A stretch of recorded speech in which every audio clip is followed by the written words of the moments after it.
In this video about takt, steering, and control, I'm going to talk about roadblock removal, and you're absolutely going to love it because there are some key strategies that you can use in order to make sure that you have flow in the field.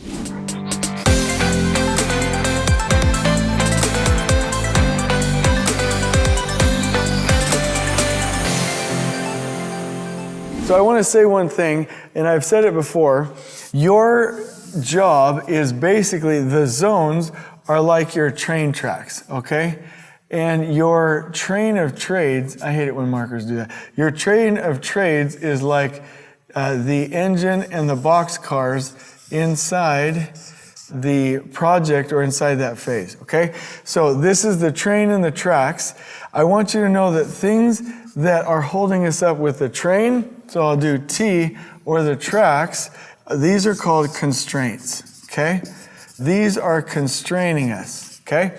If there's a cow, let me see if I can do this. I'm pretty sure that's the best cow you've ever seen. Like, that's the best cow. Do cows have tails? I think they do. Anyway, so clearing the tracks, those are roadblocks, okay? So essentially, anything that deals with the train, constraints, anything that deals with clearing the path, these are roadblocks. And there's some techniques that you can use to clear your path. If you have the train flowing and you have your tracks designed right, or your trades packaged and your zones leveled right, all you have to do is clear the work for the trade to do what they need to do. Again, let me say one more time, is a lot of times people will say, hey, trade partner, let me push you and rush and push and panic. Go faster, add more people, work overtime, work the weekends, get another crew, get more people. Why don't you just go turn all the walls white and bury everybody? That change shouldn't affect you, blah, blah, blah. Push, push, push, push, push. What we should be doing as general contractors is clearing the way. They can get the work done if we can clear the path out ahead of them.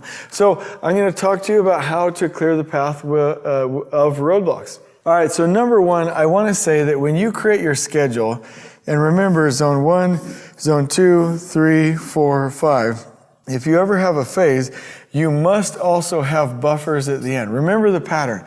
Your sequence, your line of balance, and your buffers. And your buffers come from the risks that you have inside the phase. You're going to have them. Now, there's a pattern here that I want to talk to you about. When you're removing roadblocks, you have to look out, and I will draw this out 6 weeks. 6 weeks, you're going to be looking out ahead and asking the trade partners, do they have the labor?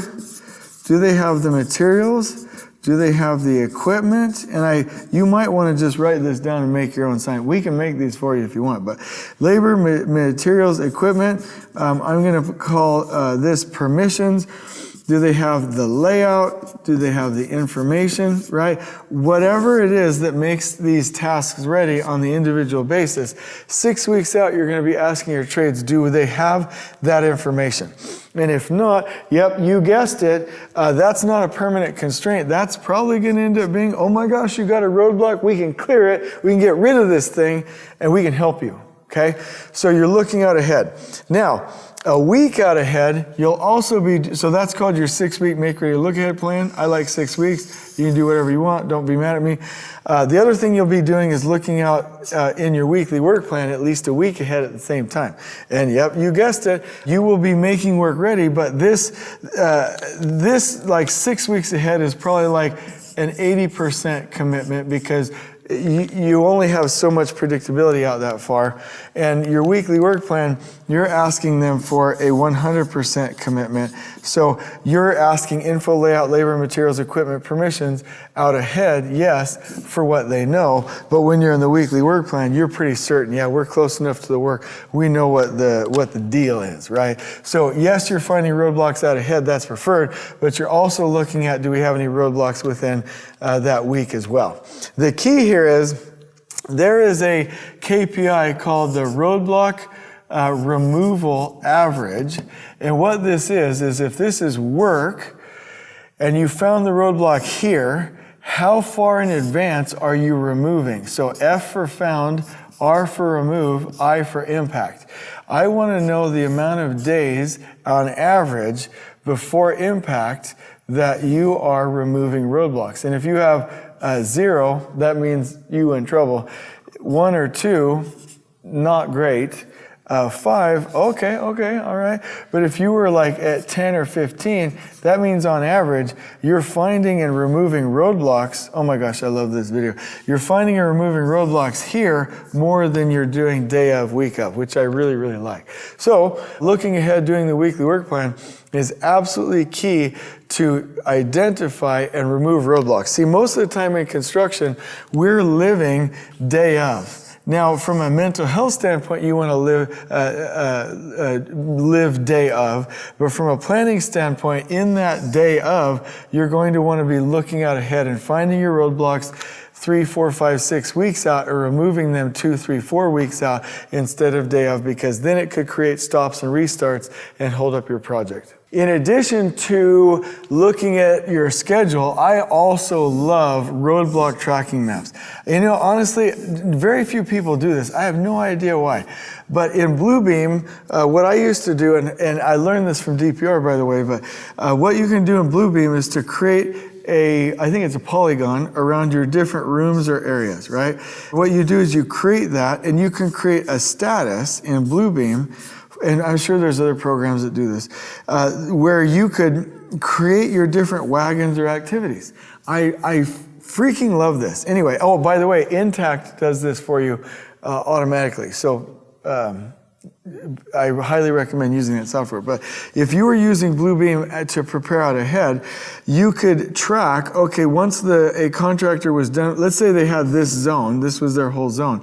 But when a contractor finished that work, you could click on just this polygon and update, okay, yeah, that's done, and it would change the color. So you would know real time every day where trades are throughout the process. So if they were right here and 1/3 through their takt time, oh, they're doing great, right? If they were here and they were 1 day away from the end of their takt time, they're in trouble because they're not over here, right? But in these maps, just to give you a high level idea, I loved writing down the trade partners' roadblocks on maps instead of on a list, because they could literally start to see, okay, I'm coming through here. I entered the zone from this side. I'm working through the zone and up and out and down. They can see when they are going to experience these roadblocks and how it would impact them if it did. So I like to have the roadblock written out here with a little leader and a description, and have these maps. In the Trade Partner Weekly Tactical and the Afternoon Foreman Huddle, we would make the discussion of roadblocks and clearing the path a main discussion in all of our meetings, and it was absolutely fantastic. The reason this is important is because if you can see problems, and I'm going to say roadblocks specifically in this video. A constraint would be, hey, there's a hoist leave out and we can't complete these rooms, right? That's something permanent that we're going to have to work around, right? But a roadblock we should be removing. So a roadblock remove is the standing order, okay? So when we're removing the roadblock, we can have a discussion. So if you which is identify, if you identify it with the trades and they can see it on the maps, then you can do D, which is discuss, and S, which is solve together, real time. And I got that from the EOS framework, by the way, by Gina Wickman. And I would suggest to you that on a daily basis, we must see deviations, because again, if you have a trade partner, we don't want to rush and push and panic them. We want to spend most of our time clearing the way out ahead. So seeing deviations real time is key. Now there's one last thing that I want to talk to you about when it comes to roadblocks. Do not be afraid, if you have your schedule, if you have an impact and it's something that you weren't able to remove or work around, and it's actually an impact, and it's an impact to the entire system. Don't be afraid to extend that delay and cascade it and eat into your buffers. So you should have buffers at the end, right? If you have a delay in one of these and you only delay that one sequence or that one trade and you get everybody out of rhythm, that's going to be catastrophic for you. So whatever your line of balance was originally and you have a delay that's substantial enough to affect everybody, go ahead and represent that and cascade that and eat into one of those buffers. So what if you ate a couple of the buffers? The reason in the takt production system that we have macro and then, like I said, norm level schedules where we optimize and we gain you buffers together, these buffers, is so that you can specifically do that. So don't go rush and push and panic. As soon as you have a delay over here and you start to rush and push and panic, you're like, oh, we're just going to delay them. Oh, start working overtime and fatigue the crew. Oh, hey, all of the other people keep going faster, get out of the rhythm. Let's go ahead and coordinate that. It's going to turn into a chaotic garbage mess. No, just simply cascade that delay, like I said. Oh, delay here, cascade that down, eat into that buffer, keep the system stable. That is the only real way to manage flow in a production system. Now, hopefully, you have other ways of doing that you also have in addition to cascading the delay. All of those are shown in the book Takt Planning that we have on Amazon. Please order that. It's an absolutely fantastic book. But the bottom line is identify roadblocks, and when you can't, eat into those buffers. And manage them as a team. Sometimes people ask, well, Jay Money, if my trade partners know we have buffers at the end, and this is how they sound, they're gonna get lazy and complacent.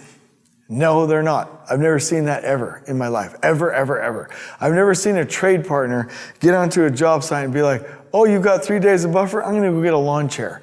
They want to get out of there as fast as you do, right? They have other jobs to go to, and they have overhead as well. And they don't want to be burning labor hours. So that's a really not good thought. Keep your buffers transparent with your trades. Eat into them when you need to.